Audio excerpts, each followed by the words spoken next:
Hello, welcome back to GOT. Today we're going to compare the Z Fold 7 to the Oppo Find N6. There's a lot of things similar to both these phones, like the 200 megapixel main shooter, but there's a lot of things that are completely different. Let's go. Now, I know a lot of you have been waiting for this comparison, so let's get right to it. First off is we're going to do the feel in the hand. How do they both feel? How do they both perform? And, you know, the feel is really good on both of them, but of course, on the Samsung, you have that pointed corner right here that just kind of digs into your hand. I don't really care for that. This one's a little pointed, but still a little bit more round. But then you have this round corner here on this, which I really prefer it being rounded versus this thing here, which is just very, very sharp. And because it's narrow, to me, it's just not as comfortable in the hand as this one is. This one seems like you got a lot to grab hold of. And, you know, a lot of people complain about this camera location. I like it because it does really help to hold the camera, where this one's just kind of, it's just there.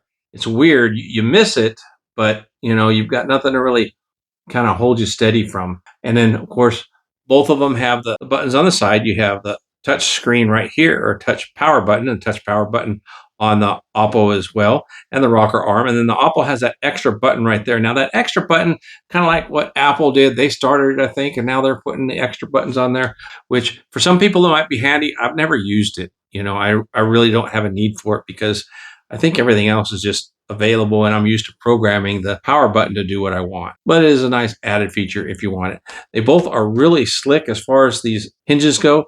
When you look at it, it looks like the Samsung hinge is a little thinner, and it just may be. And overall, is the phone thinner? Well, when you look at the two of them closely, they look pretty much identical. And I believe they're both the same dimensions. They are both 4.1 when open and either 8.8 or 8.9 when closed. We'll throw that up on the screen. But we're going to do a comparison here in just a moment to really tell what the difference is. And then, of course, your cameras. You got the 200 megapixel camera on both of them, which is the main, and we'll talk about the cameras a little closer later. And as far as the design, I really prefer the Oppo. I like the cleaner look. Over here with this tiered camera system setup that we've seen for how many years now? I think it's been over 6-7 years now. It's crazy. They need to change that up. Where the round camera bump on these other phones have just been getting smaller and thinner. And I think it's actually quite a bit thinner than this on the Samsung if you really take a close look at them, you know, and we'll take a closer look here in just a moment. And then, of course, they definitely got their different speakers. You've got a speaker down here, and I guess this is the speaker chamber right there for the Samsung USB port, and you can see they're both so narrow. And then the SIM card slot down here, or on the Samsung, it's on the top. And you also have a speaker here. Now, as far as the size goes, when you hold them together, let's go ahead and see if I can line them up here so you can see on that screen up above. Can you see it? Just sticks out just a little bit taller, and it's definitely wider. And you can see that when you lay them both here on the table, you can see it's quite a bit wider. But where they're really different is right here, the Mr. Super Wobble. It's the Wobble Champion. Nobody can beat Samsung and their Wobble. And then when you look at them, they both have the camera on the middle in the front there. This one being a 10 megapixel versus a 20 megapixel. Now let's look at the anti-reflectiveness on these screens. Turn them both off here. It's a little easier, you know, and what I do is just look at my own reflection here. All right, you can see quite a bit more reflection in the Oppo here than on the Samsung. The Samsung's pretty dim, but to be honest, I cheated. I got an anti-reflective screen protector on the Samsung. I bought it from Samsung. And they both with the power buttons, you just barely touch them and they turn right on. I like that. Now let's go ahead and open them up here. They're both pretty stiff opening, you know, and you can see that. The thing will hold right there. See, barely. The thing holds pretty good. These are very, very tough hinges. And Samsung, will it do the same thing? I think it will. Yeah. Samsung does the same thing. These are very, very strong hinges, and I like them both. Now, before we open them up, let's go ahead and do that thinness test here. Hold them both flat on the table, and what I do is I take my handy dandy level and place it on them. And Whichever one is leaning towards, that one is actually the thicker one. So you can see it looks like the Oppo is thicker because the bubble is clearly leaning towards the Oppo. But let's put these over on the cameras and let's see if there's a change. Yep, it swaps when you put it on the cameras. Check that out. It's now leaning towards the Samsung. So if you include the cameras, the Samsung is thicker. But if you don't, then it's the Oppo that is thicker, but just barely. So there you go. They're both very thin, and I like that about both of them. They fit in your pocket really well, and they're about as thin as your average smartphone nowadays. Now, along with this thinness is lightweight, but the Samsung wins out here at 215 grams versus 225 grams. Can I really feel it? No, not really. I can't really feel the weight difference. Matter of fact, because this is a little bit larger, I think the weight distribution feels better, so it makes it kind of seem lighter, but I don't think it, you can really feel the difference between the two. Now let's go ahead and turn them on and go on the inside here, and we'll open them up. Now on the inside, they're very similar as well. You've got, the 8-inch diagonal versus 8.1-inch diagonal, so the Oppo is just a little bit larger than the Samsung. But as far as the way they are displayed, you've got all kinds of things you can do. You do a lot of multitasking on both of these phones. And what I really like is the customization that you can do. Here on this one, you can actually take and reshape all of your folders to a different size, where on the Samsung, not so much. You can actually take a folder here and long press and you can shrink it, or you can enlarge it, but that's it. You can't really do much else with it. See, nothing else comes alive on that, where on this one, you can long press and you can shrink it, and long press it, enlarge it, but you can also long press it and reshape it. You can make it smaller, you can make it square. I don't know that I can go any longer here, but I really like this. And here's a great feature that I really like that you can't get on the Samsung unless you can go to Good Lock and find something. Let me know if you can, but I haven't found this on any other device. And this has more than just those apps, as you can see here. If you click on it, it opens up and you can go see more apps than what you see are on the face. Same here, I got more apps than what's in here. You press that and you can see there's a lot more apps. But in order to get to one of the, or know what other apps in there, you got to press that. It's got these 3 dots, which I think that's the worst way to do it. I don't know what else is in there. But over here, you can see you've got the smaller ones right there in the corner, and you could tell that there are some other apps in there, but all you got to do is slide right there in the folder and they come to view. That is a great use of folders, and I really like that. I think that the Oppo, in a lot of cases, is more intuitive than what you've got here on the Samsung. Now, they both, of course, they got widgets. You can do all kinds of widgets here just by clicking on them. You got all these different widgets from apps you can do. You can customize your phone any way you want to. I really like this widget here on the Samsung Optimize. You just hit this little broom and it'll optimize it, which is really cool. Now, Samsung has its own little feature here called Good Lock. So if you go in here and you open up Good Lock, and Good Lock has so many different apps that you can actually totally customize. I mean, yeah, Samsung is the customized king, but you got to put a lot of time and investment into figuring out how to customize this phone and do what you want to do. Where on the Oppo, everything that you want to do is built in. You don't have to download another app. And it's got things, as you can see, that you can do that you can't do on the Samsung. So with both of them, I'm sure we know the Samsung's got a lot of things through Good Lock that you can set up that you can't do on the Oppo. So both have their really neat tricks. One of the things that I really like on the Oppo is all the off-screen gestures. So when the screen's off, you got all kinds of gestures. The one I use mostly is just the light. You just draw a V on it and the light comes on. Draw a V again and the light goes off. I mean, in a dark room, you don't have to worry about reaching for the buttons and where to turn it on. It's just right there. You draw a V and you're good to go. And there's other things like you can draw W's and whatever, and you can open up different apps like your cameras or whatever. I think that's a really good, useful feature. Now, both of them also have the sidebar here where you got additional apps that you can access to while you're got apps open. And then, of course, where you have the dock down here as well that you can customize and add apps to. And they both flow so beautifully. They're just great that way. I like them both. You know, they're very smooth. Now, let's look at this app situation. On this, you got several ways you can access multiple apps. For instance, let's open up Gemini on these things. And then on the Samsung, if you use two finger slides from the side, check this out. You slide from the side and it opens up and you have your apps right here, your app drawers. So you can open up another app if you want to. So let's just open up the gallery. So then the gallery pops up here. This over here, it's also two fingers, except it's just down, which I like the way it splits in half and just kind of parts and leaves you with your entire screen. So you can use apps that you already have set up in your different app folders or whatever.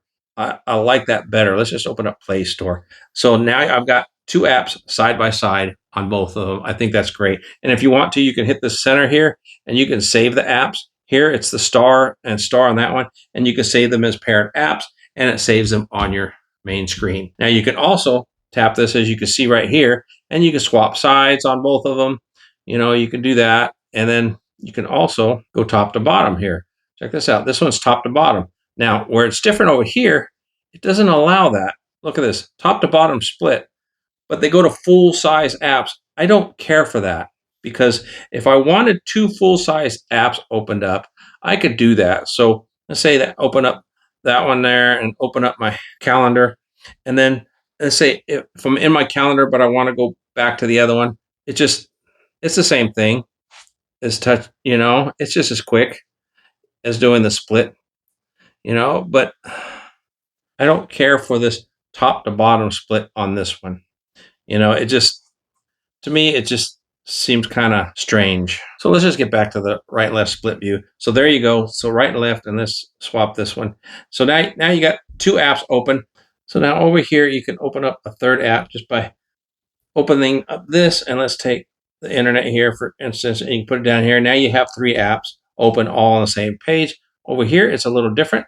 You open this up, and let's open up photos here, get a third app, drop it right there, and now you have three apps side by side, okay? And you could take one of them here if you want to and expand it. So now you have the full app there, tap up here, and you have the other two. Here you have three, that's it. Now you can take and let's just make notes a floater. Take notes, drag it here, and now it's a floater. And what's really cool about these floaters is, of course, you can move them anywhere you want. And on Samsung, you can resize them any way you want. At least you used to be able to. Yeah, there you go. You can resize it any way you want. This thing's twisted on me. So that's really cool. Now, over here, you can do the same thing. You could take and you can add a floater. So what do I not? Let's just tap on the calculator. I like the way that works better. I think you can set that up so a tap brings it out. I like the tap better because then you don't have to worry about where to put it or how to place it. And this one, you can actually resize any shape, any size you want. It used to be Samsung was the only one to do that, so they're copying Samsung on that feature, but that is a great feature to be able to resize it.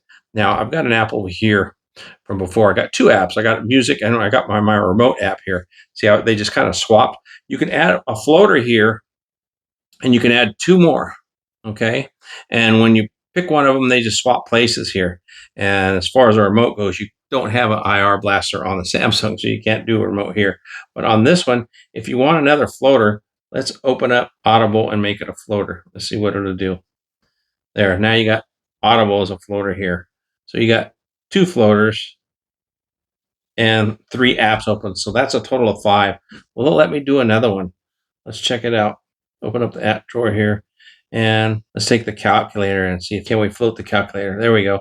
Now we've got 3 floaters on top of 3 apps. You know, that's just crazy. Here, you've got 3 floaters, but they won't go on top of each other. You can resize them any way you want and put them where you want, but you cannot open up 2 at a time. They just swap, which is fine by me because who opens up more than 2 apps at a time? I mean, not me. If I open up a third app, it's because I'm checking a message or something real quick, and I'm going to close it right back up. So what's really nice about this one too is, let's go ahead and close that up.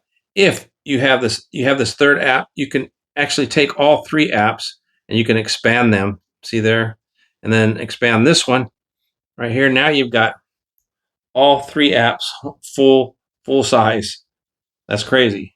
You know, I don't use it often much like this. All I do is the split screen, shrink it here, and of two apps mainly. I don't, every now and then I'll put a third one down below. So that's multitasking. You know, they both are great with multitasking. You could do a lot with them. I don't think really one stands out better. Well, I take that back. I do like the way the Oppo does it just a little bit better. But you can't go wrong with either one of them if you're multitasking, especially if you're just doing split screen. Now let's take a quick look at YouTube here. And as you can see here, they both are pretty much the exact same size and dimension. I mean, if you take this and you go full screen on both of them, check this out. They're going to have the same bars on the side. Switch for me. So you can see they're both the same and the exact same size. You know, the only difference is that I prefer is, especially if you turn it around this way, check out what the camera location is. I like that the camera is out of the way here if you're looking at your screens this way, where the camera's right there, it's in view. It kind of gets in the way of your video just a little bit, but I'm just nitpicking. But I do prefer with the camera up above. And then even when you turn them both this way, they are pretty much the same size, but because the Oppo is a little bit wider, it does get a slight bit bigger. I don't know if you can see that on there or not. Now, since I got these apps open up, we might as well go ahead and check sound on both of these. So let me slide this microphone over and we will start with, why not? We'll start right here and I'll turn the volume up. Crop in. Is it any clear on the Oppo? It should be, being a 200 megapixel lens, but it's bending it down to 12 megapixels. Now we do the Samsung. Let's see how better it is on the Oppo, because it should be better. Let's go ahead and just a little bit further look at these signs down the street. And we're going to do the same thing here. So it's bringing it right on down to the same quality as you get on Honor. So what's that 200 megapixel really worth? Well, we'll show you later how you got it. We'll just crop in. Is it any clear on the Oppo? Put it in 200 megapixel mode to get a good shot at it. But anyway, this is just to show you how we start at our base. I think they're both pretty close to the same. I think if there's any more bass on one of them, it is the Oppo. Has a slight bit more bass, but they are both pretty much the same. I don't really think there's one better sound than the other, so they're very competitive there. Now let's look at performance. I'm going to look at performance between the two of them because they're both quite a bit different. Samsung's got last year's model, which is the 8th Gen Elite. This year on the Oppo, it's got the 8th Gen Elite 5, but it only has 7 cores. It doesn't have the full 8 cores, where the Samsung has 8 cores from last year. So let's see how they perform in this side by side. So let's take a look at benchmarks real quick here. This is the benchmark Geekbench 6. Just go through it, but I will speed through it here. We get them all started at the same time. And we do have an additional phone here on the side. You've got the Honor Magic V5. Now I'm going to go ahead and speed through this here, get towards the end here. We've got the Oppo right here on the left. It looks like it's finishing way ahead of the others. It's at 96% versus 87. Well, 90 on the V5 versus the Samsung. So the Oppo finished right there at 4 minutes and 18 seconds. And then I think right behind it is going to be the other two. But let's look at the scores here. You've got Honor's going to pop it up there first, and then we've got the Samsung right there. Now look at these scores. Which one has the highest scores? It's obvious. The Oppo has the highest Geekbench on single core, and then it's the Honor, and then the Samsung.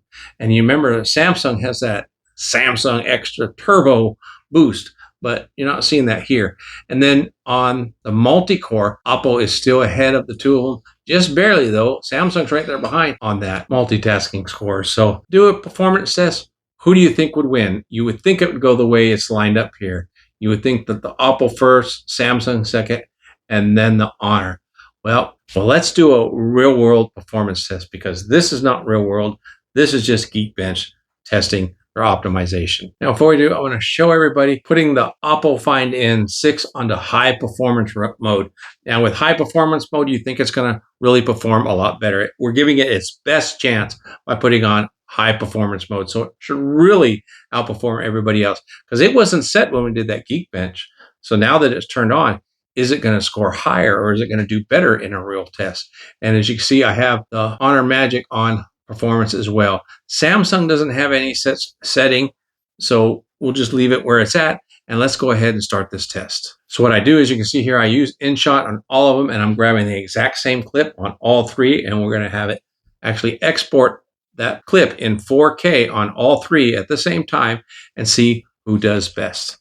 There we go, and I'm going to press the timer and get it going.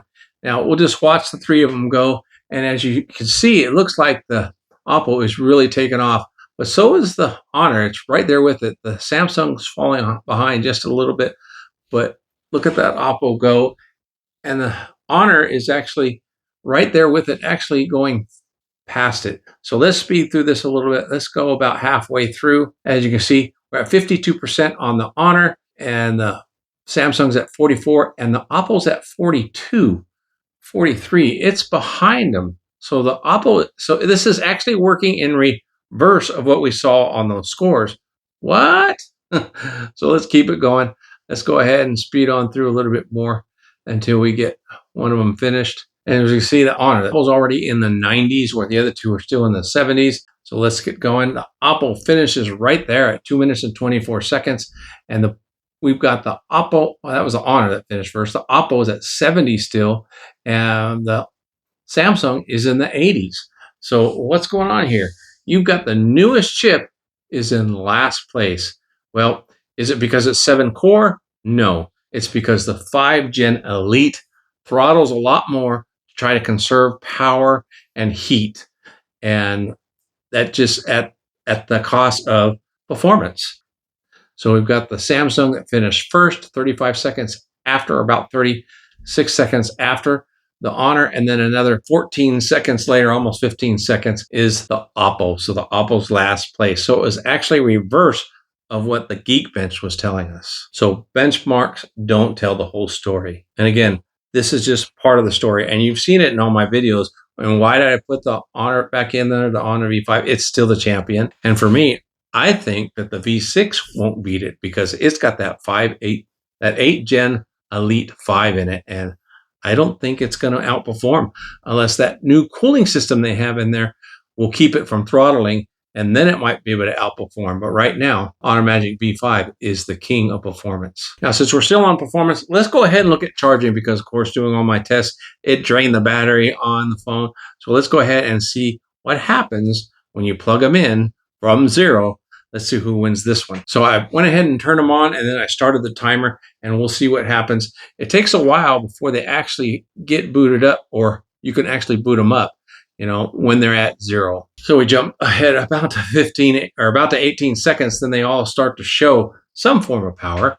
And what I'm going to do is I'm going to go ahead and jump ahead to the 15-second mark or 15-minute mark to see where they're all at. I'm going to go ahead and freeze it here at the almost 16-minute mark and just show you a little bit about these phones. You got a 5820 milliamp hour battery. That's on the Honor. That's the Honor V5. Now here you got a 6000 milliamp hour battery. Which phone is that? Well, we know it's not the Samsung. This one is the Oppo. And then over here, we've got a 4270, which is, they call it a 4400 milliamp hour battery on the Samsung. But check this out, this app called Ampere that I use. It's really telling the story here. The Honor is pulling in the most amps for charging. They're not worried about heat. It's at 38 degrees Celsius. You have 36 here, and it's pulling in less than half the amperage on the Oppo, which is very strange. And on the Samsung, Samsung's at 33 degrees, so it's the coolest, and it's pulling in, a little more than half Oppo is. And I'm using a 80-watt charger here on the Samsung, as well as the factory 80-watt charger on the Oppo, and an 80-watt charger on the Honor. And we know it only does 66-watt charging, but check it out. It's really maintaining that speed in charging. So it is at 46% at 15 minutes, where you've got 34% on the Oppo and only 21% on the Samsung.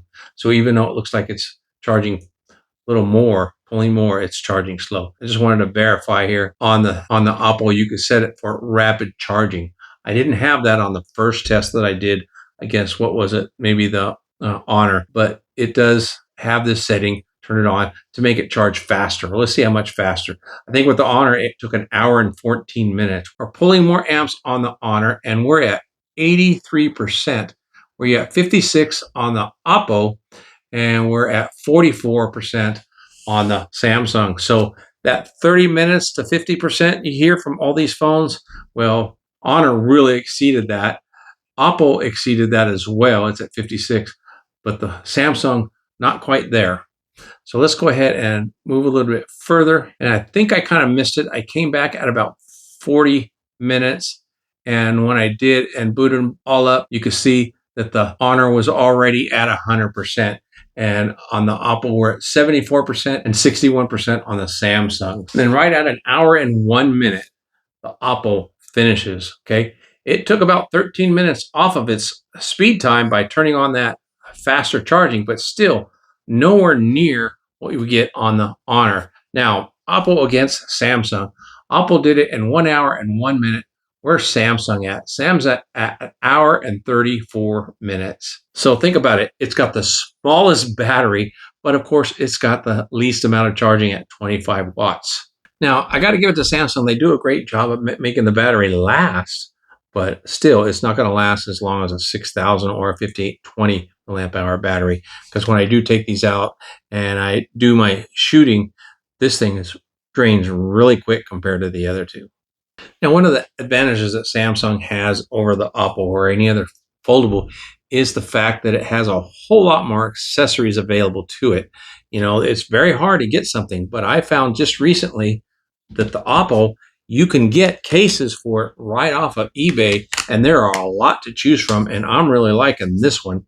Okay, they're not sponsoring the channel, and I can't even tell you who makes it. I just know that it's got this leather feel. It's very similar to that of the one on the Honor that came with it.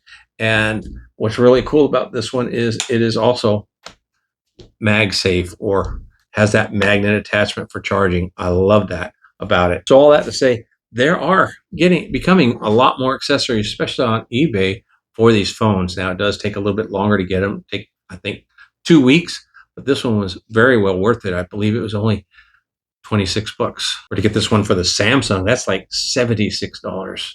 And they both perform pretty much the same, you know, having that MagSafe on both of them. Now, I know there's a lot more to talk about, especially the cameras and their performance, and we're going to do that on the next video.